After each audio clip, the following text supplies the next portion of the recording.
Che ne riene rena guadini dialen thai tin be jo we no ra mengo evene mengo ra balarie minanin kitwo ko yot en wo dar la chale yot hima da men chale siamdi manada men chale siamdi ki kwore che ben ko yot ala tun ngan che yu che ko no ko no sa yot ala yu den konin cha kam je kumen wala dim chang cha dong kana man chang cha kana wi gan war ladim binay dialen konin to dubat bika wako binay dialen to dubat tin fizia tin to nyen ayu bika wako kon to me che joy en wono za yot min kirya ga che betin tin kwa lareken ladim te kuma min to ko jube te ka yatin awana ne ire na be lar min kitwo wola di min kitwo ko no da yot ka yote kon te nonke tun gan min mo kwor bita CMD manadam bita pisapol min mo kani se jani min chalar ka no da yot ka panga ko yot wo cha kani se nuara min chala poroten che dul kuzni ka dial cha kaga ko ta bante ka yo ka te ke mi zing ni te dwai ka dul ko ka pore ke zing kini ko ken te ka yo en ko ta nan lar ke CMD nafsa anjan ni na to duel nuara ko pisapol mawe ka ne ad we ka waka rul nuara we ka ne ad we ka wa mablai ko raminan min moy min la chala fiz mission ka yo CMD agana biya ngai min kitwa ko no da yot kidu ba da mai telar ka je kenen o yuden kon tin cha nong ko jube yu tara nong ka ke la dim ba ka jol ka makab ka ke CMD ba dobinan min nong ka yo ba gwad nong yo tin kon dowla min mo dowla junwa Sudan wo mo do fin ka dial wo ka rundang raw rundang diok amani nje en bi cha banan wala wijunu tile yo ni nje yenang ka nasar ka senal fat mani wala tile yo titatin lakin kidubat tin fizia tin kon tin da ji ayo business ila laraya ko ke jo ayo business inte garma char anin ki kurda kapin su duel nuara again ko kan dial larkana masala ne kian an walle cha dubat dang bakel ka amai cha kayan ka pagil cha kayan ka mogo kwore dan kwanke area gai ko chi jiamai cha laraken an wo yu king konin cha nung CMD baba ko na ka kanal ya kwale jo tuk duel nuara ko che jo gwazni dial en womila dake kura garma shar dubatin fizia tinde kai darat kawa dubade mai tinde ka operation wa kai yanaken ko ye commander mate ka payam ladim sultat ke kop ka raminan memoran civil service ko ndey ke kir kana garma shar ka daga ken ko ndey into ka junub swelem madanara ka gwazni en puchuliya min chalar akendial chan kada dabidin cha gyar payam ko tin chamke tida dabid in moran civil service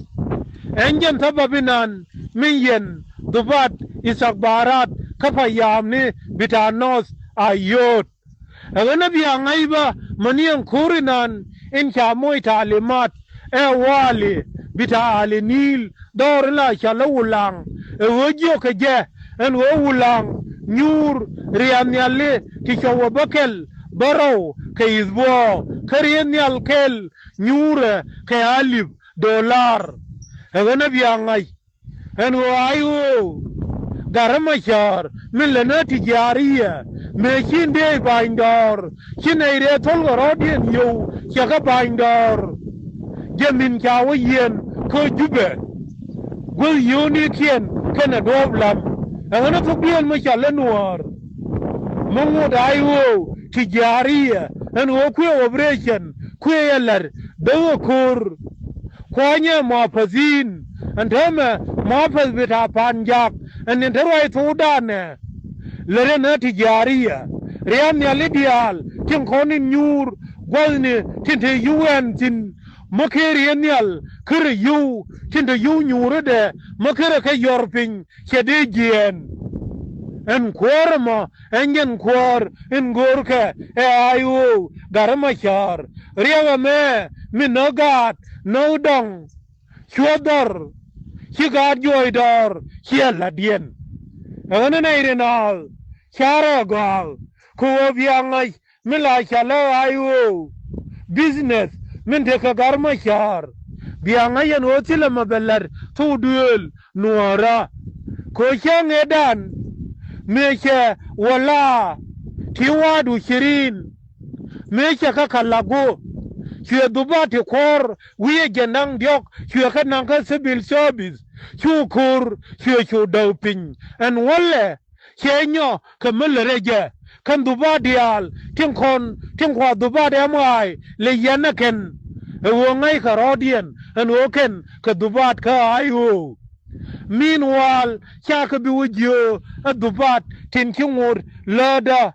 kaya mai an wona na lare ka kume jube ador ko ken ka dubat ba ka ayu wona yan chara ga char mago an wo ayu business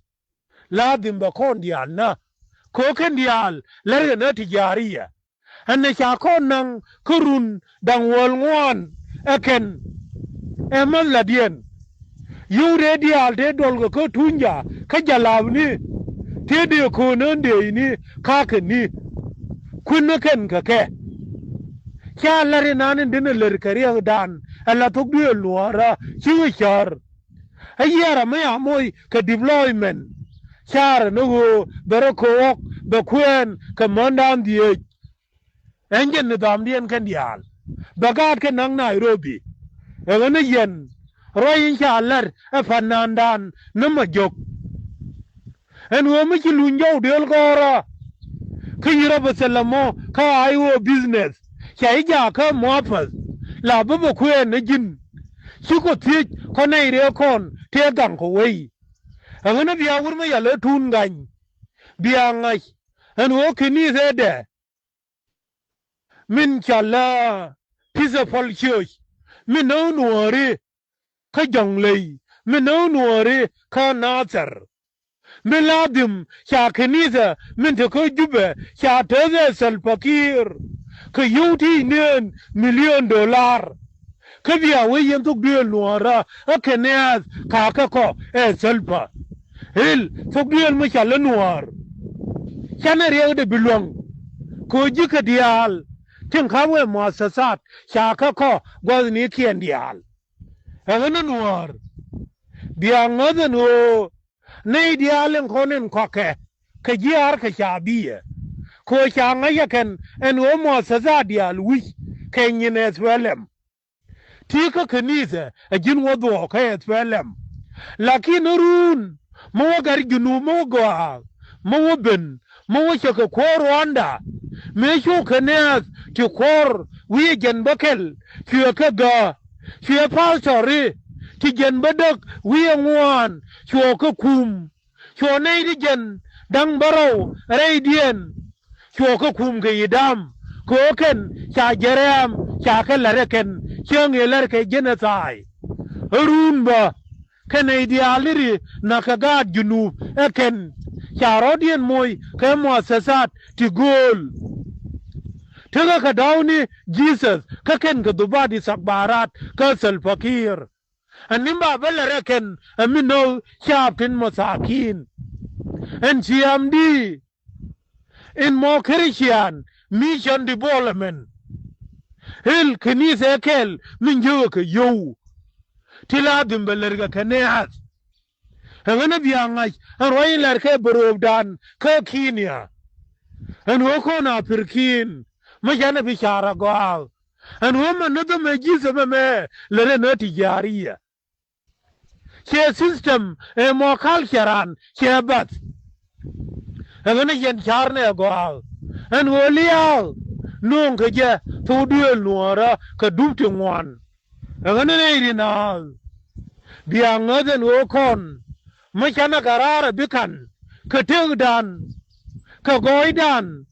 en wo ye monadome mutaka alaka ke jube en wure me roi ke yeme me en kwore ma ko yot monadamat ne de la be ka janeb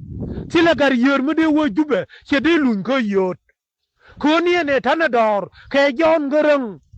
sile mozab mo dungar ke chabiye mu de gien de ben ko kortum ke de nyoloi kam manate tin de kume jon garang tin chede tuo lakini nwale chane lia nuara chane baja ke tijariya bianga yen hon tungan me giene ko jube